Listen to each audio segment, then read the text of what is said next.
ওয়েলসের ক্রিস কোলম্যানই যে বাংলাদেশ ফুটবল দলের পরবর্তী কোচ হচ্ছেন তা অনেকটাই চূড়ান্ত। রোববারই হতে পারে ঘোষণা। এরই মধ্যে বাফুফের সাথে সভা শেষে সবুজ সংকেত দিয়েছেন যুব ও ক্রীড়া প্রতিমন্ত্রী। যদিও প্রশ্ন উঠেছে, কোলম্যানের জন্য ৩০ লাখ ও সহকারীর ৫ লাখ অর্থাৎ ৩৫ লাখ টাকা মাসিক বেতনে কতটা বদলাতে পারবেন বাংলাদেশের ফুটবল। যুব ও ক্রীড়া প্রতিমন্ত্রী জানান, সীমাবদ্ধতা থাকলেও সমর্থকদের চাহিদা ও দেশের কথা বিবেচনা করে সেরা কিছুই করতে চান তিনি। ফুটবল প্রেমীদের, বিশেষ করে আমাদের যে জেনজি প্রজন্ম রয়েছে যারা অনেক বেশি কনসার্ন, আপনার আমার চেয়ে অনেক বেশি তারা ভালো জানে কাকে নিলে সবচেয়ে ভালো হবে। সো দ্যাট কাকে নিলে ভালো হবে, বাংলাদেশের মানুষের সেই প্রত্যাশা পূরণের জন্য ইনশাল্লাহ আমরা বদ্ধপরিকর থাকবো। আশা করি ভালো কিছু করবে। যাদেরকে আপনারা আলোচনা করছেন যে অনেক ব্যয়বহুল কোচ বা তাকে এনে আমরা কতটুকু বেনিফিট পাবো বা আমাদের যে সীমাবদ্ধতা রয়েছে, সব কিছু মিলিয়ে আমার কাছে মনে হয় যে রাতারাতি কখনই কোনো কিছু পরিবর্তন করা সম্ভব না।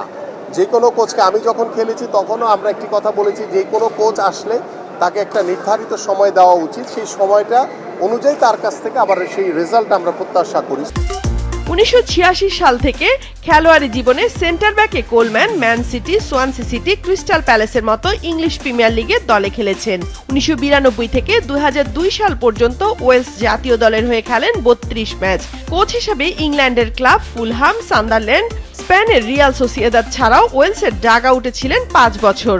চলতি বছর সেপ্টেম্বর-অক্টোবরে ঢাকায় হতে যাচ্ছে সাফ চ্যাম্পিয়নশিপের ১৫তম আসর। কোলম্যান নিশ্চিত হলে বাংলাদেশকে আবারও সাফ শিরোপা জেতানোর গুরুদায়িত্ব থাকবে তার। বাফুফে প্রেসিডেন্টের সাথে এবং তাদের যে টিম রয়েছে তাদের সাথে কথা বলেছি। গতকালকে রাতেও তার সাথে আমার কথা হয়েছে।